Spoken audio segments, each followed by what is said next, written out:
नमस्कार, future express में आप सभी का स्वागत है। मैं हूं सुमित और भारतीय बाजारों के अंदर लोअर लेवल से एक जोरदार रिकवरी के साथ कामकाज हो रहा है। 16,465 ये निफ्टी का स्तर देखने को मिल रहा है। इंट्राडे में भले 16,514 का हाई बना है, लेकिन वहां से रिट्रेस होकर मार्केट 16,465 के आसपास फिलहाल सेटल होता हुआ दिखाई पड़ रहा है।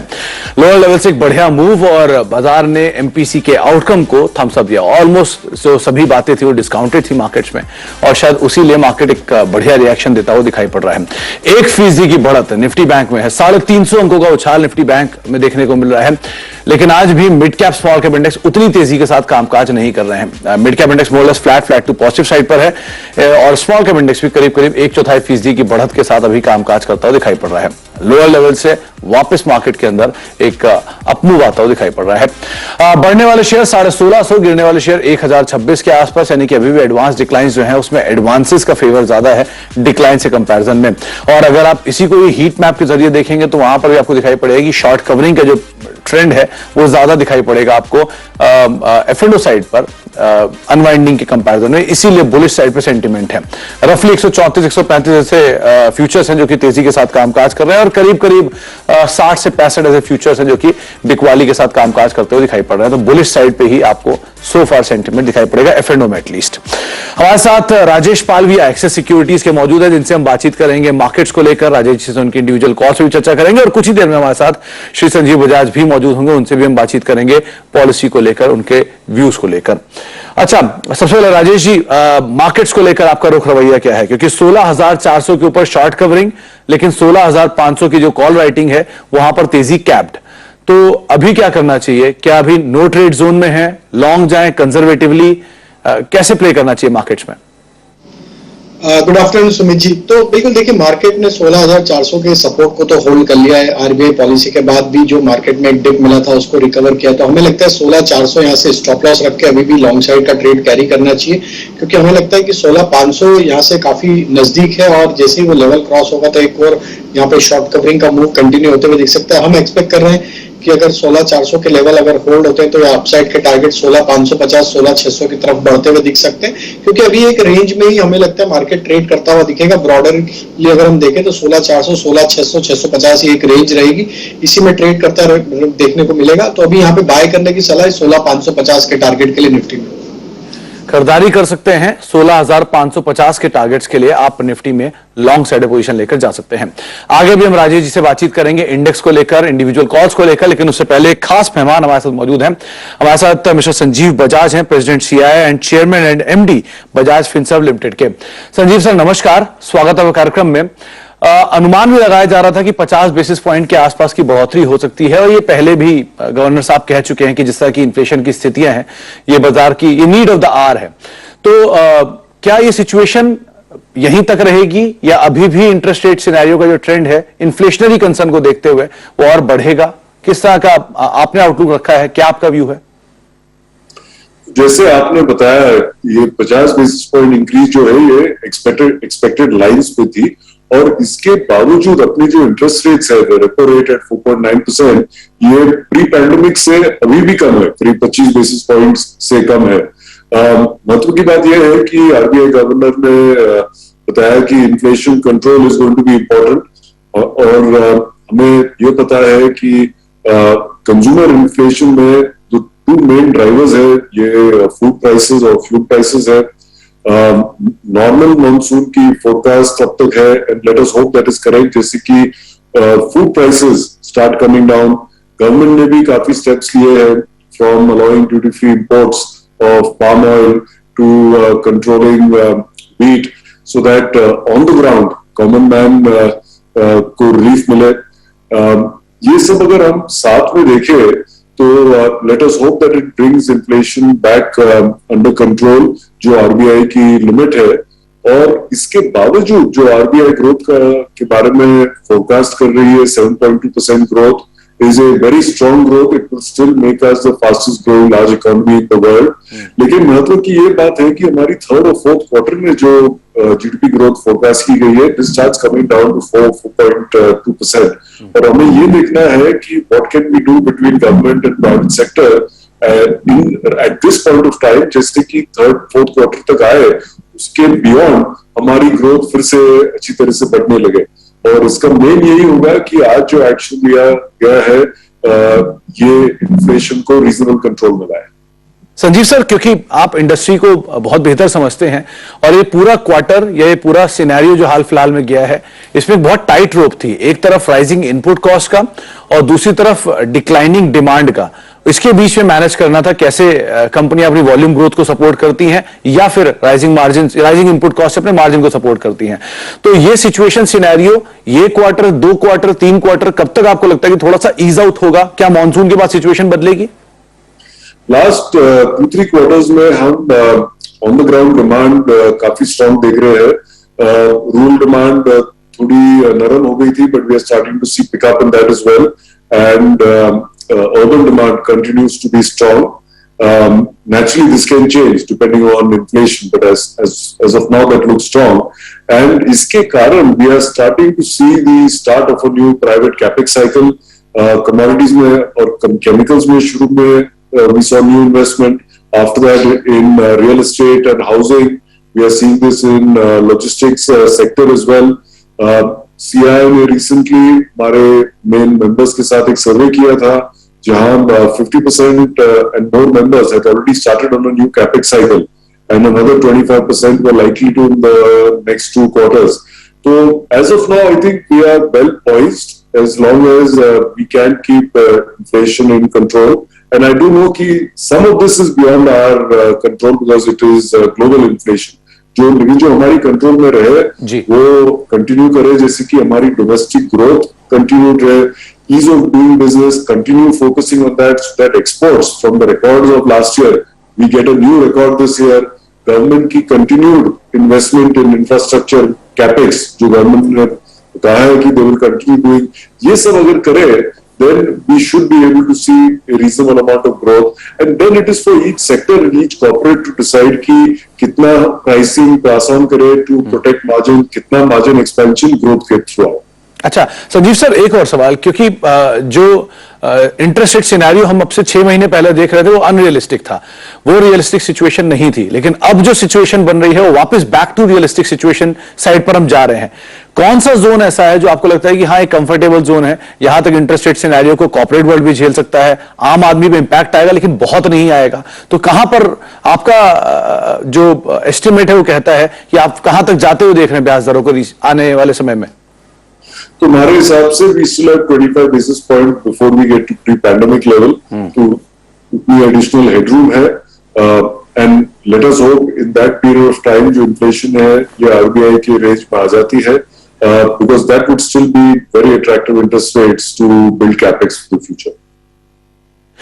और as of now going forward second half of financial year, इन आंकड़ों को देख के, महंगाई के जो मॉनसून के नंबर है उनको देख के, अगर क्रूड थोड़ा सा भी ईज आउट हो जाता है तो क्या ग्रोथ की सिचुएशन वापस ऊपर की तरफ एस्टिमेट्स आते हुए दिखेंगे? तो जो आप ग्रोथ थर्ड और फोर्थ क्वार्टर का बात कर रहे हैं, by and large this is already baked in because actions are already taken by industry for their investments.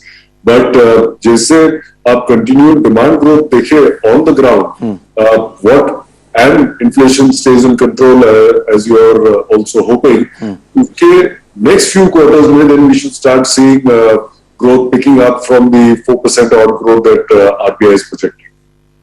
जी, बहुत बहुत शुक्रिया संजीव सर अपना समय हमें देने के लिए और इस जंक्चर पर हमसे बातचीत करने के लिए और अपना व्यू रखने के लिए और हमसे बातचीत करने के लिए बहुत बहुत शुक्रिया सर। मार्केट्स पे लौटते हैं, करीब करीब 16,480 ये मौजूदा स्तर निफ्टी में देखने को मिला। आप आरबीआई गवर्नर को भी देख रहे हैं, कुछ देर में हम उन पर भी चलेंगे, किस तरह के उनके वक्तव्य आ रहे हैं, प्रेस कॉन्फ्रेंस है, लेकिन फिलहाल आधा फीसदी के आसपास की बढ़त निफ्टी में देखने को मिल रही है। निफ्टी बैंक अब 1% ऊपर है, 350 अंकों के उछाल के साथ डे हाई पर अब निफ्टी बैंक कामकाज करता हुआ दिखाई पड़ रहा है और mid cap index small cap index भी तेजी में है। मिड कैप इंडेक्स 124 ऊपर आ चुका है, स्मॉल कैप इंडेक्स भी करीब करीब आधा % ऊपर अब कामकाज कर रहा है। राजेश सर, इंडेक्स को लेकर आपने अपनी राय रखी थी, इंडिविजुअल कॉल्स कहां पर आप तेजी मंदी देख रहे हैं?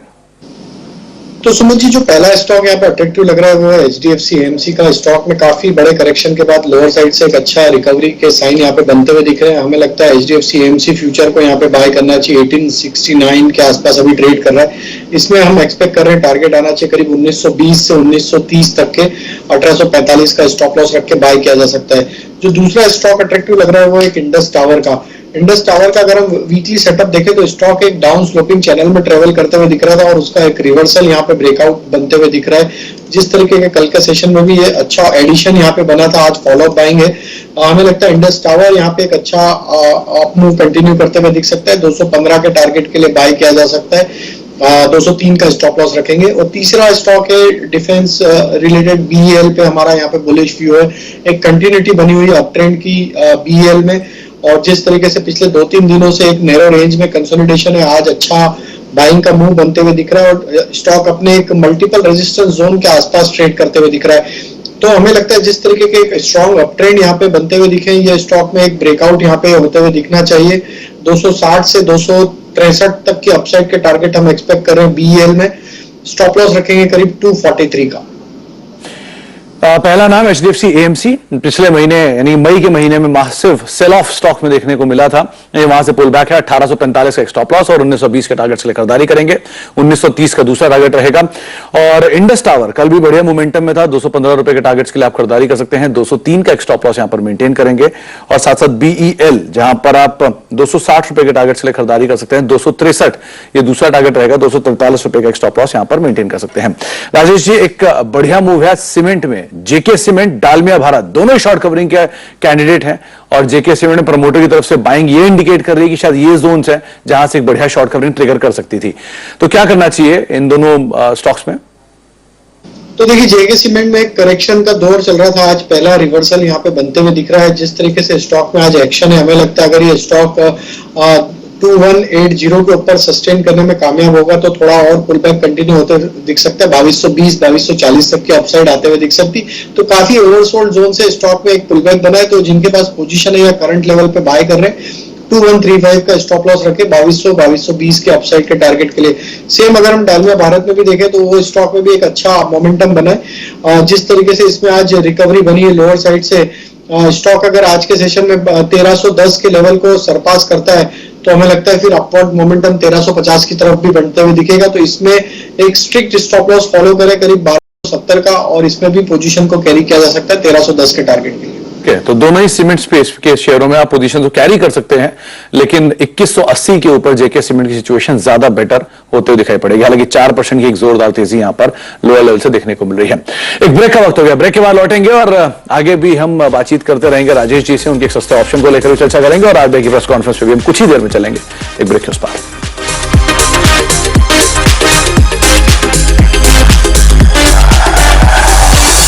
level that we have not speculated or we have not said that this is the normal rate.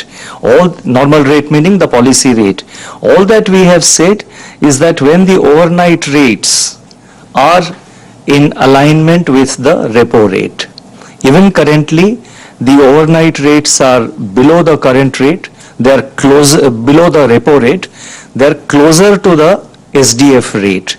So therefore a normal condition would primarily mean when the overnight call money market rates, they are more or less aligned with the policy repo rate. Deputy Governor Michael Patra may like to add or supplement anything. Nothing? On real rate, we would really like to know what is the government, RBI is thinking. Do you calculate it with this ex-post 6.7? How do you calculate real positive rate? And do you want to get there at all?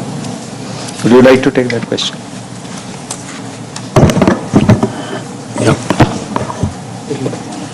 So, the real rate is always forward-looking, just like the rest of monetary policy. So, you should consider the forecast of the inflation rate sometime into the future, within which monetary policy works, and then calculate the real rate.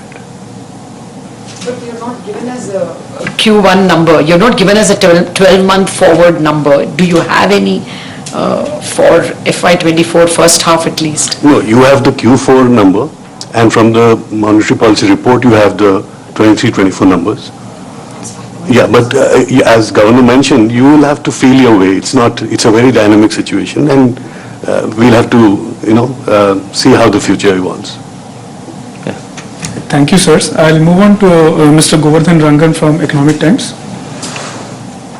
तो real interest rate के ऊपर Michael Patra अपना जवाब देते हुए, लेकिन RBI के जो फैसले थे उसके लिहाज से अगर बोला जाए तो रेपो रेट पे करीब 50 बेसिस पॉइंट की बढ़ोतरी, रिवर्स रेपो रेट में कोई बदलाव नहीं, सीआरआर में कोई बदलाव नहीं, एमएसएफ के अंदर बदलाव। लेकिन इंटरेस्टिंग फैक्ट जो बोला गया है वो है जितने भी रीजनल रूरल बैंक्स हैं उनकी एक्सपोजर रियल स्टेट स्पेस में बढ़ाने को लेकर। तो ये एक बड़ा कदम, इसका एक इंपैक्ट रियल स्टेट स्पेस में आज देखने को मिल भी रहा है। अच्छा राजेश जी, हम बातचीत कर रहे थे मार्केट्स को लेकर, जहां पर एक बढ़िया मूव तो बाजार में बना हुआ है, 16,480 के स्तरों पर कामकाज कर रहा है। तो इस मूव में कोई सस्ता ऑप्शन आइडेंटिफाई किया आपने?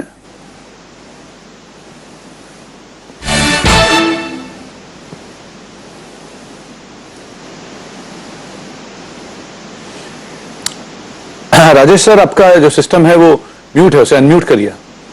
जी, तो सुमित जी देखिए, यहाँ पे हमें लगता है कि आईटी स्पेस में एक अच्छा अपमूव यहाँ पे बनते हुए दिख रहा है। जिस तरीके से आईटी स्टॉक्स में एक बड़े करेक्शन के बाद वापस पिछले 1-2 हफ्ते से हम देखें कि एक लोअर साइड से एक अच्छा रिकवरी का ट्रेड बनते हुए दिख रहा है। तो टीसीएस हमारे फोकस में, लास्ट वीक हमने इन्फोसिस डिस्कस किया था, काफी अच्छे मूव बने थे। हम अभी हमारे फोकस में टीसीएस है और टीसीएस पे हम यहाँ पे 3450 की स्ट्राइक का कॉल ऑप्शन यहाँ पे बाय करने की सलाह देंगे। 3450 की स्ट्राइक का, जो कि अभी ट्रेड कर रहा है करीब 59 के आसपास, इसमें बाय करने की सलाह है। और हमें लगता है जिस तरीके के टीसीएस के सेटअप बने, अब ये स्टॉक में 3500 तक की अपसाइड शॉर्ट टर्म में आते हुए दिखेगी। तो ये ऑप्शन के टारगेट हम प्रोजेक्ट कर रहे हैं करीब 675 रुपीज तक के।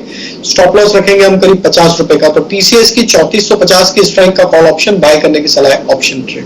ओके, 3450 टीसीएस की ऑप्शन में आप कॉल ऑप्शन में जा सकते हैं और करीब 50 रुपए का एक स्टॉप लॉस रख के यहां पर अपनी पोजीशंस को आप लॉन्ग रखिएगा। टीसीएस वैसे भी डीआई पे कामकाज कर रहा है और हायर लेवल से काफी ईज आउट हुआ और उसके बाद लोअर लेवल से 3300 के जोन्स के आसपास इसमें पुल बैक है। 3450 की कॉल में आप खरीदारी करेंगे, 75 रुपए का टारगेट रहेगा, 50 का एक स्टॉप लॉस यहां पर आप मेंटेन कर सकते हैं। अच्छा राजेश जी, जो मूव है उसके अंदर कुछ सिलेक्टिव स्टॉक्स की बात कर लेता हूं। इसमें एक है DLF, Oberoi realty. Real estate space में बढ़िया तेजी है और दोनों आज इंडेक्स के टॉप गेनर्स में शुमार भी हैं। क्या करना चाहिए इसमें? राजेश जी, आपका ऑडियो म्यूट है अभी भी। पूरे सेक्टर में आज अच्छा मूव बना है रियल एस्टेट स्पेस में, और जिस तरीके के मोमेंटम बने हैं, हमें लगता है कि ओवरऑल रियलिटी में अगर यहाँ पे आज 795 का लेवल क्रॉस होता है तो एक डाउन स्लोपिंग ट्रेंड लाइन का यहाँ पे ब्रेकआउट यहाँ पे डेली चार्ट पे एक अच्छी बड़ी टाइम फ्रेम पे बनते हुए दिखेगा और हमें लगता है वो मोमेंटम यहाँ कंटिन्यू होते हुए दिख सकता है। 830-840 तक की अपसाइड ओवरऑल रियलिटी में आते हुए दिख सकती है। डीएलएफ में हमें लगता है कि अभी थोड़ा और कंसोलिडेशन यहाँ पे होते हुए दिखेगा। अगर सेटअप के हिसाब से बात करें तो 340 इसके लिए मेजर हर्डल है, वहां तक के अपमूव यहाँ पे जरूर आते हुए दिख सकते हैं। बट हमें लगता है कि ओवरऑल रियलिटी को यहाँ पे फोकस में रखना चाहिए, जो कि काफी नजदीक है अपने ब्रेकआउट लेवल के पास। तो आज के सेशन में अगर 795 क्रॉस होता है तो 830 तक के अपसाइड के लिए बिल्कुल इसमें ट्रेड को कैरी किया जा सकता है। 830 तक के ट्रेड के लिए आप ओबरॉय रियल्टी को कैरी कर सकते हैं, हालांकि डीएलएफ को भी अवॉइड करें, लेकिन हाँ ओबरॉय रियल्टी में जो तेजी का सिलसिला है वो आप अभी होल्ड कर सकते हैं।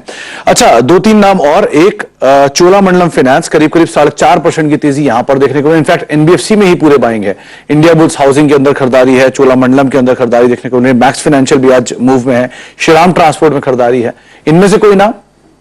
तो सुमित जी, आपने जो नाम लिए उसके अलावा मुझे एक जो नाम अट्रैक्टिव लग रहा है वो M&M फाइनेंशियल का लग रहा है। वो स्टॉक में काफी अच्छा स्ट्रॉन्ग अपट्रेंड बना हुआ है, 188 के आसपास अभी ट्रेड कर रहा है M&M फिन। ये स्टॉक को बाय करना चाहिए क्योंकि ये स्टॉक में जिस तरीके की स्ट्रेंथ है वीकली सेटअप, डेली सेटअप में, हमें लगता है ये स्टॉक में यहाँ से अच्छा पोटेंशियल है। 195 से 198 तक की अपसाइड शॉर्ट टर्म में आते हुए दिख सकती है। 184 के स्टॉप लॉस से M&M फिन हमारा प्रिफर्ड पिक होगा इस स्पेस में बाय करने के लिए। M&M फाइनेंशियल, इसके ऊपर आप दाव लगा सकते हैं। यहां पर एक बढ़िया मूव की उम्मीद लगाएं एनबीएफसी स्पेस में अगर आप कैरी कर रहे हैं कोई पोजीशन। तो पीएसयू बैंकिंग बास्केट्स में से बैंक ऑफ बड़ौदा, यहां पर करीब 3% का मूव है और बहुत लंबे अंतराल के बाद आज कुछ मूव आया है। रादर पूरा निफ्टी पीएसयू बैंक जो है वही एक अच्छी तेजी के साथ डीआई के आसपास ट्रेड कर रहा है। इनमें से कोई नाम? बिल्कुल, बैंक ऑफ बड़ौदा ही प्रिफर्ड पिक रहेगा। स्टॉक में काफी अच्छे सेटअप बने हुए, जिस तरीके से स्टॉक में कंसोलिडेशन का ब्रेकआउट ऑलरेडी डेली सेटअप के हिसाब से बनते हुए दिखा है। हमें लगता है ये स्टॉक अब 102 के ऊपर अगर सस्टेन करता है तो स्टॉक में नेक्स्ट टारगेट जो बन के आना चाहिए करीब 108 तक की अपसाइड के टारगेट भी इसमें आते हुए दिख सकते हैं। तो पीएसयू बैंक्स में एक लोअर साइड से एक अच्छी बाइंग एक्शन पूरे पीएसयू बैंक में बनते हुए दिख रही है और बैंक ऑफ बड़ौदा में काफी बड़े कंसोलिडेशन का ब्रेकआउट यहाँ पे होते हुए दिख रहा है। तो हमें लगता है ये स्टॉक को बाय करना चाहिए 100 रुपए के स्टॉप लॉस से 108 के टारगेट के लिए। ₹100 का स्टॉप लॉस, 108 का टारगेट, बैंक ऑफ बड़ौदा एक प्रिफर्ड पिक अगर आप पीएसयू बैंकिंग बास्केट में कुछ तलाश रहे हैं तो। बहुत बहुत शुक्रिया राजेश जी, आपका हमारे साथ मौजूद रहने के लिए। थोड़ा समय का अभाव था, लेकिन बहुत बहुत शुक्रिया अपना समय में देने के लिए और हमसे बातचीत करने के लिए। मार्केट्स के अंदर रफ्तार अभी बनी हुई है और जो निफ्टी है वो करीब करीब 16,478 के स्तरों पर कामकाज कर रही है।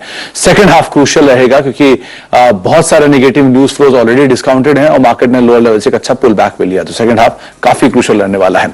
इसी नोट के साथ अब फ्यूचर एक्सप्रेस में समेटेंगे, एक ब्रेक का वक्त है और ब्रेक के उस पार 700 सेंसेक्स। नमस्कार।